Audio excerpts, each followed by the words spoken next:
Hello friends, जय Jagannath. One second welcome back to brand new video BT blogs. तो भाई मैंने आज ब्लॉग रे मो आपण मानकु गोटे अलग टाइप किसी जिनस देखा चाहिए।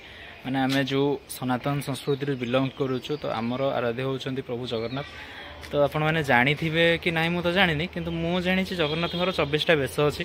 तो आज आपन को पूरा 24 जाक बेश मुझे देखी। आक्चुअली कौन होता ना, जयदेव विहार में कार्तिक मास शेष आड़ को मैंने पंचुक जो चलता, तो से टाइम जगन्नाथ महोत्सव नाम गोटे फेस्टिवल होता और सेठी माने जगन्नाथ 24टा जाक बेश कराइला।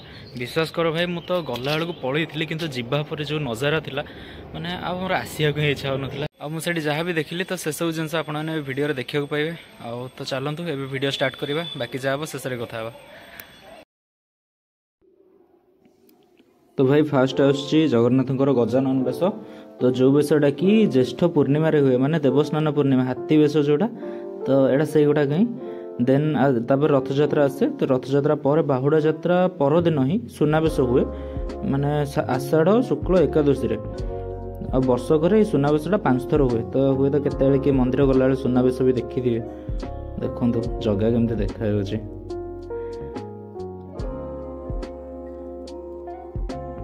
और ये तो हूँ आमर लोक मैंने सब पूरा गहली अच्छी एरियाटा, फिल्डटा भी मस्त लगुच।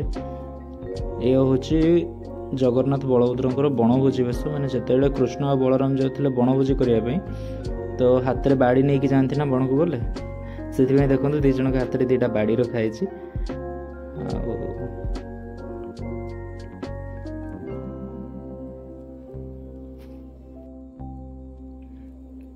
तो देन आमर कालियो दलन बेश। तो जो थे कि जगन्नाथ माने कृष्ण कालियो नाग को दलन करते, ऊपर देखो कालियो नाग को केमती धरी। तो ये बेशटा भाद्रव कृष्ण द्वादशी रे हुए।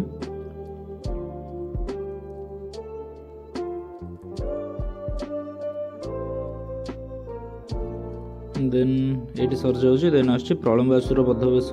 प्रलम्बासुर को बलभद्र ही बध करते, बलराम जी तो सी ही बध करते। देखो प्रलम्बासुर बध, तो बेक उपर गोड़ रखिकी पूरा बध कर प्रभु। देन कृष्ण बलराम बेश। ये बेशटा आगुरी गिरी गोवर्धन बेश नाम जना जो गोवर्धन पर्वत को टेकिकी धरते कृष्ण, तो से रिमाइंड करने गिरी गोवर्धन बेश था, किंतु एबे एटा हो जाए कृष्ण बलराम बेश।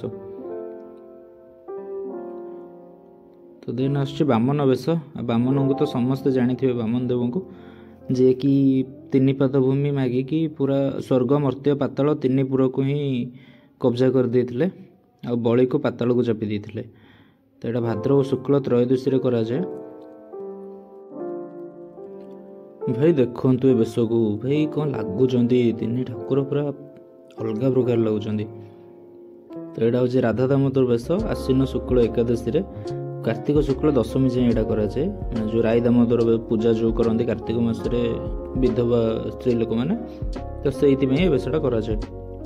बाकी ये होती पूरा क्राउड देखुं कौ भाया, से पूरा जगह बसी उच्चारे बसी आगे सब चलती यज्ञ यात्रा सब चलती है। तो लिखाई जहाँ यहाँ हूँ हरिहर बेश, जोटा कि कार्तिक मासरे कराए।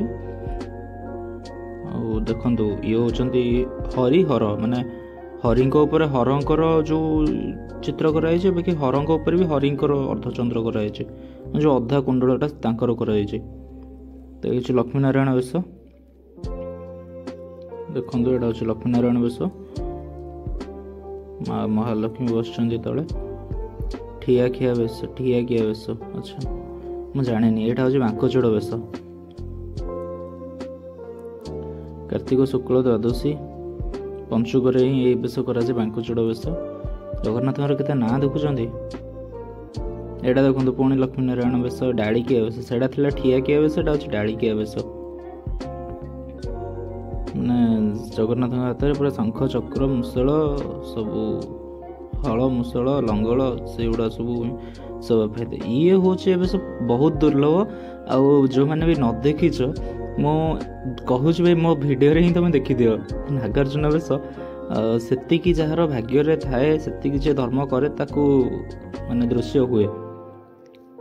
देखो लिखाई पंचुक 6 दिन माने गोटे दिन अधिक पड़े ये बेस हुए। तो से पंचुक जो 6 दिन से केबे आसो केबे ना से कथा भी जगह को ही जना। तो यहाँ हूँ श्राद्ध बेस माने जिते से जो राम हो जो ये को श्राद्ध देते तो से टाइप को ये करने दीपावली भी पया श्राद्ध कराए। तो से यहाँ देन घोड़ लगी बेस जिते शीत हुए जगह को ना से पूरा घोड़ी रहे। तो से देखो मार्गशीर शुक्ल षष्ठी ठार माघ जाए पर्यंत शीत दिनटा पूरा जगह पूरा घोड़ लगी अच्छी। तापर पद्म बेस खाली पद्मर ही सजा थाए।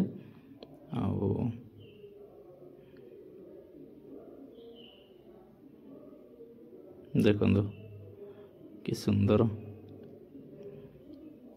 तापर एटा को बेस एटा मन पड़नी नबांक बेस लेखा देखा पड़ो मन पड़नी सब बेस कौन मुझे जानी। मकर संक्रांति पूर्व दिन ही यहाँ कराए नबांक बेस। ये कहीं नबांक कराई मुझे जानी जदि किए जानते प्लीज कमेंट करेंगे। यहाँ मकर 84 बेस माने मकर संक्रांति दिन ही यहाँ हुए। देन यहाँ गज उदाहरण बेस जिते हाथी को उद्धार करने जाते जो कौटू जल थिला हाथी तो कुंभीर टाणी नौला से टाइम रे ही से बेसटा यहाँ चाचेरी बेस। तो फगुण मास यहाँ कराए 5 दिन धरी चाचेरी बेस हुए। देन आसतु जीवा पूरा जगह पाखु ये होचंदी गरुड़ महाराज।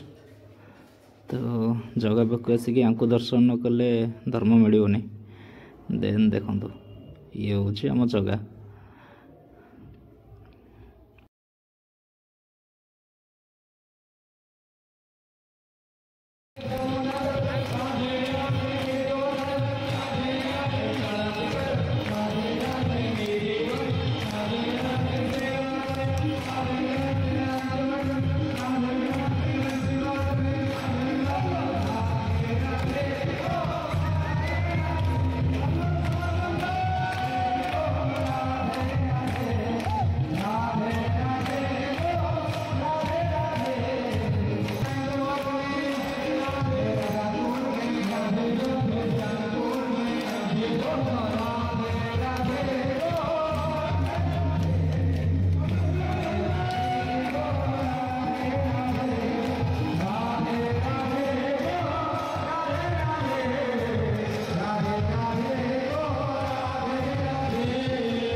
भाई तो वीडियो ये शेष हो जगन्नाथ पाक जाकि माने एत बड़ फेस्टिवल रे जोग देकी जदि कीर्तन टी न करेंगे राधा नाम टी न ने ताहले कौन ठीक कि तो सेमती हेनी से लास्ट रे गोटे कीर्तन बढ़िया अरेंजमेंट कराई पूरा माहौलटा जबरदस्त थिला।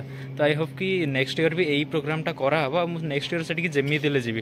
तो वीडियो केमती लगे आपको माने कमेंट करेंगे आदि भल लगी तो लाइक शेयर भी करदे आ सब्सक्राइब भाई टिके भाई की सपोर्ट करेंगे। आ रोचे बाय पुणी देखा गोटे नुआ ब्लॉग रे। Thank you. आ किसी नहीं चलो जी।